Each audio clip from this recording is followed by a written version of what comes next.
Hey, I'm Kai Robinson. I'm 13, and I made aliya to Afra almost 5 years ago from West Hartford, Connecticut. We know the D family personally.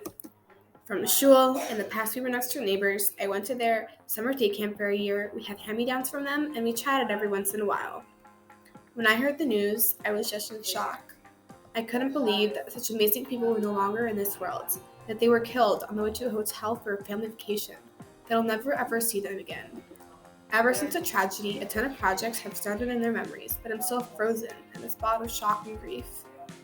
The past year, I had the monovirus, and I tend to sleep in, especially on Shabbos. And most Shabbases, I missed shul. The D's were persistent shul goers, and now I regret not trying harder to get out of bed and go to shul, because now I won't see Lucy, Maya, or Rena in shul ever again. Despite the fact that it's been so hard, we received so much love from all around. From within Israel, we received hundreds of cakes, flowers, and lots of love and support. My parents started an initiative called Bringing Blessing from Far, Far Away, which, by the way, I designed the flyer.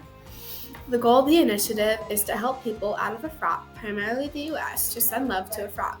So far, we've received cards and posters from 4 schools and hung them up all over significant places in Efrat, such as shuls and schools.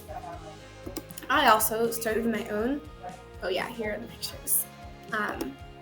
I also started my own YouTube channel with videos mostly about the D's. I was also asked to speak about my experience of living in Israel.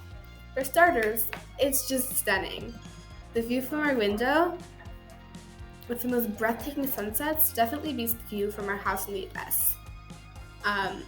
The top left corner and the bottom right corner of the pictures from Israel are pictures that I took with my own phone of my bedroom window.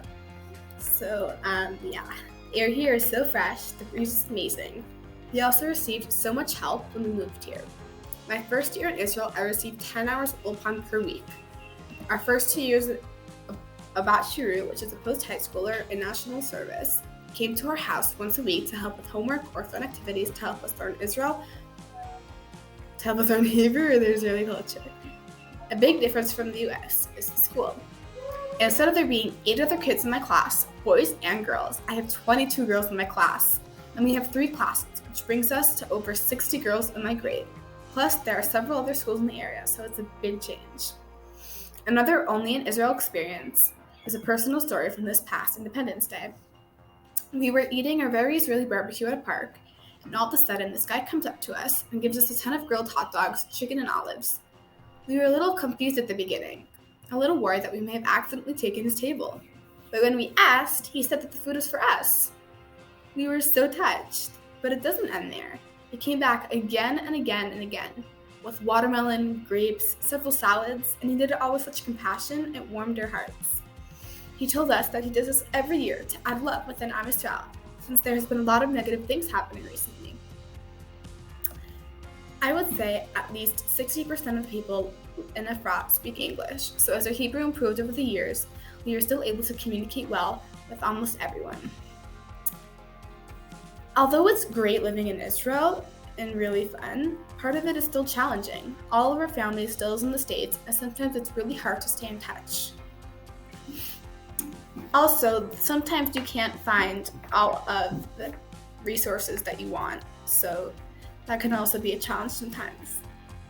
I think it's important to stay in touch with the Jews outside of Israel because we are still one nation and we have to feel each other's happiness and pain.